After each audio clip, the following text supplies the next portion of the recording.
Yun, good morning po. Welcome back sa ating channel. Narito po tayo ngayon sa lungsod ng Cabuyao, dito po sa Laguna. Dito po yung ating itinerary ngayong araw. Monday, March 31, 2025. Oras po natin alas 7:30 ng umaga. Isang mainit na umaga, wala na yung bagyo. Narito po tayo ngayon sa panulukan ng Maharlika Highway. Saka itong bypass road na ito na hindi na natuloy papunta doon sa Eton City, no? Ayan, Welcome Depot. Ito po, papunta po ito ng Santa Rosa area. Then pagkumanan, Pakalamba area. At napansin natin meron na siyang traffic light na hindi pa siya gumagana kasi nakita nyo, ang gulo. 'Di ba? Kanya-kanya. Ngayon, tatawid lang po tayo diyan. Papasok po yan sa city proper ng Cabuyao. Ayan. Bigayan lang mga amigo. Dahil ang ating pong pakay ngayong araw, bibisitahin po natin yung isa sa pinakamalaking proyekto ngayon dito sa atin. Yun pong NSCR. Dito naman po tayo sa bahaging Timugan. Yan po ay North-South Commuter Railway Project.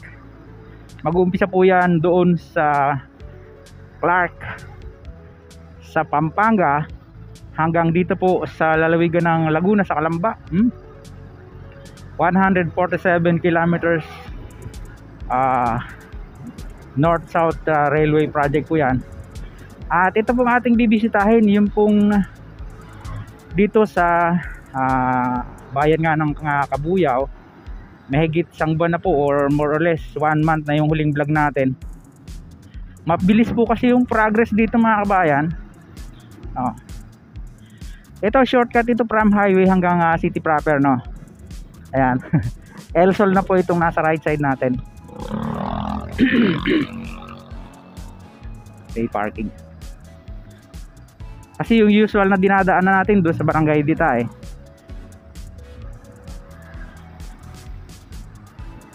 kumbaga backdoor tong ating pinasukan. Then pupuntahan natin yung old Cabuyao PNR station, ano? Doon tayo mag-uumpisa mga kabayan. Excuse me po. Kahapon grabe lakas ng hangin. At tila nagpaalam na yung low pressure area, no? Then kakaliwa tayo dito, ayan, no? Pwede naman saan ng kanan, pero gusto po nating maipakita sa inyo yung old PNR station nga, dahil yan daw po ay ipipreserve na NHC o National Historical Commission para siguro maalaala ng mga next generation, yung mga susunod na saring lahi, na isang panahon meron pong ganyang uri ng transportasyon dito sa atin sa Pilipinas, no? Doon pa sa unahang kanto, papunta po ng Butong area. Lalagay ko na lamang yung street name kasi hindi ko na check sa sa Google Map. Later na lang po natin ilalagay sa ating screen yung mga street na ating dadaanan, po. Ayan, kakanan tayo dito. At ito pag dinire-diretso natin, tatawidan nga natin yung Riles, madadaan natin dito yung simbahan ng Cabuyao, no? Ayan, yung nasa right side natin, yung kulay puti ang pintura. Ayan. Bay, kaganda ng dekorasyon, Bagong Cabuyao Wonderland. Uy! Mayroong ganon. Ito yung kanilang simbahan dito. Medyo luma-luma na rin po yan.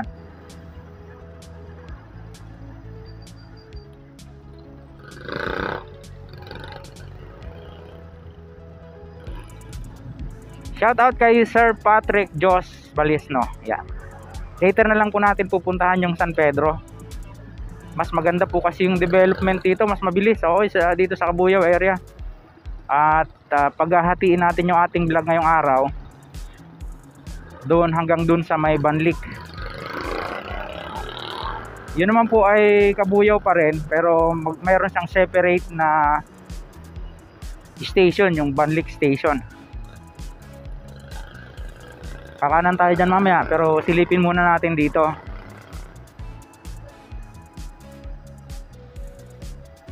Ayan, eto na po siya.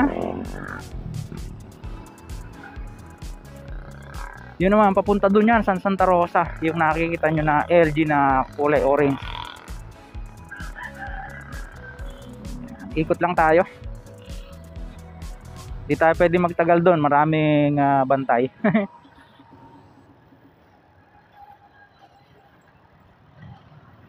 Medyo binabawalan kasi mag vlog sa mga construction site area. Uy, may mga pierhead na dito, oh. Ngayon mo lang napansin. Ganda yun. Ayun na, yun yung old PNR station, kabayan. Kakaliwa tayo dito para madaanan natin.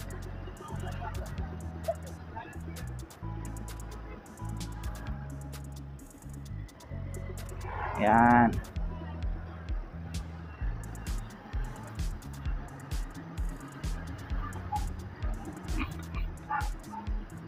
Ayun, oh, balik tayo. Matapos nating magpasikot-sikot dahil ang daming one way. Ayan, papunta naman tayo ng ang tutumbukin natin ay yung papuntang Marinig area. Balita po natin, ginagawa yung daan dyan, ang ganda na raw eh. Oh?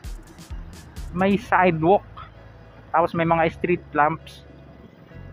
Diyan sana tayo pero one way nga. Ayan, oh. May bagong building na tinatayo rito. Oo. Ayan o, railroad crossing. Tapos babaybayin po natin yung pinakang Nia Road. Kasi kanal yung right side niya eh. Creek. Oo. Hindi naman kanal, creek siya, creek. Ayun, oh, South Commuter Railway Project, Kabuyaw area. Eto na yun, ganda, oh. Di kasi tayo pwedeng dumaan sa loob, no? Hindi tayo authorized dyan. Ayan, kakanan tayo dito. Ayan ang sinasabi ko sa inyo, yung daang Marinig, ang ganda na, oh, lubang na, oh. Ayan. Tapos, hanap tayo ng magandang pwesto dito, kabayan. At samantalahin natin na kalmado pa yung hangin. Oo, lagi tayong worry kasi pagka sobrang lakas ng hangin katulad kahapon, nakakatakot. Baka hindi pa rin yung ating munting laruan, ano. Ito na po yan, yung may bakod na green na yan na yero. Wala pa nga lang ditong masyadong poste, pero doon sa unahan ng konti, aba eh, kaya naman ganda.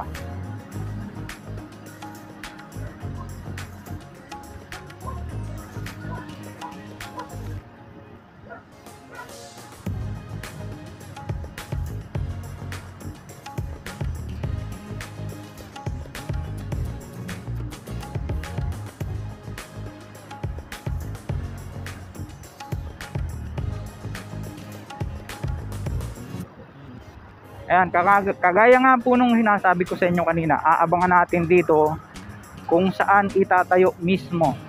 Mahirap kasi mag-pinpoint hanggang walang walang actual na na construction, ano.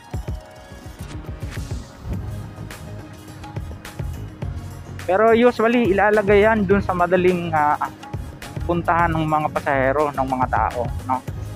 Accessible, ika nga.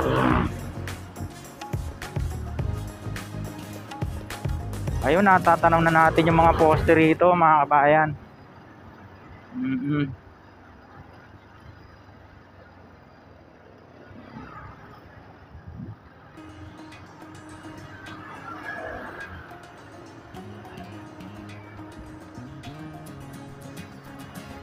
Nandito na. Ayan na. Dito na yung mga paspasang gawa. Ayun, may nakikita na tayong crane.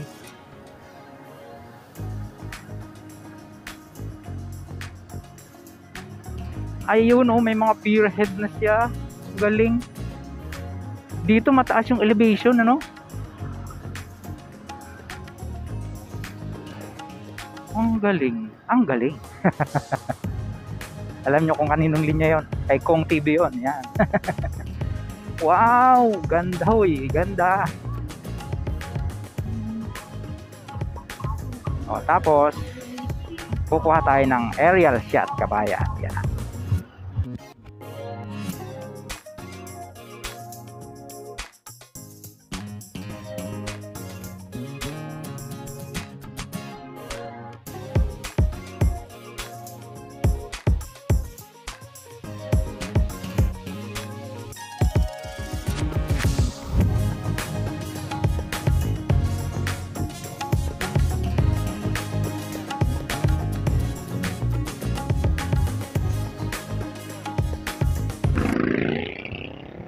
Ayun, nandito tayo sa may yung nasa ating kanang likuran. Yun yung stockyard ng mga sasakyan.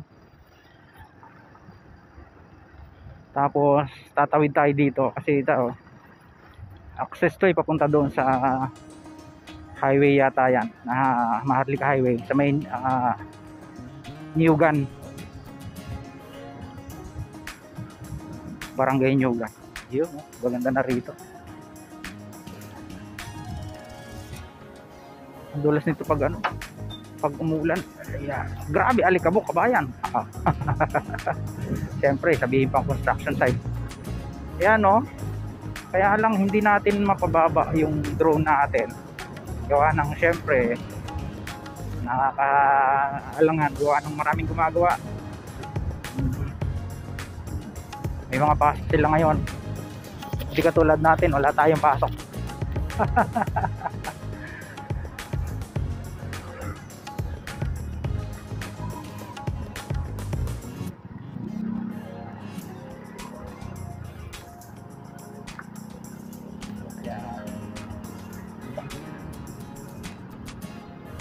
Dediretsuin natin doon hanggang sa may Barangay Katapatan, mga kabayan. Tapos from there, diyan naman ulit tayo mag-uumpisa ng isa pang series natin kasi pag pinagdugsong natin kahaba. Kaya paghihiwalayin po natin siya ng upload, no? Yung dito sa Cabuyao area saka yung sa Banlic area.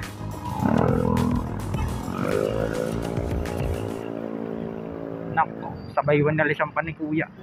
Ani ate pala, sorry.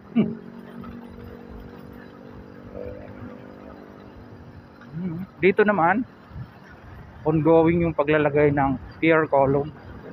Yung iba may mga pier head na eh.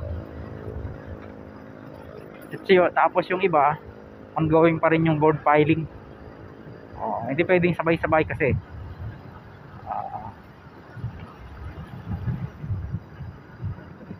parang kanto na ng ano yan.